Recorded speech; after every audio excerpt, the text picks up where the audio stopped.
ნელა მოვდიოდი და მანქანა სიჩქარე შემოვარდა და ბიჭს აქ მიდიოდა კუთხეში და დაეჯახა და აგდო ქვას დააგდო იქ. სიცოცხლე შენიშნება.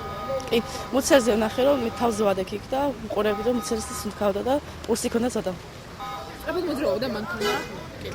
ამ ეტაპზე ავადმყოფის მდგომარეობა რჩება მძიმე, მისი დიაგნოზია შერწყმული ტრავმა, ქალატვინის ღია მძიმე ტრავმა, თავის ტვინის დაჟილება მძიმე ხარისხის, მრავლობითი კონტუზიური კერები ორივე ჰემისფეროში, სუბარახნოიდალური სისხლჩაქცევა, ხერხემალ-სპინალური ტრავმა, გულმკერდის მე-12 მალის კომპრესიული მოტეხილობა ზურგის ტვინის დაზიანების გარეშე. გაუგრძელდება მკურნალობა რეანიმაციულ განყოფილებაში, თვითონ პიროვნება უცნობია, მასთან არ ახლდა არც პირადობის დამადასტურებელი საბუთი და არც ტელეფონი.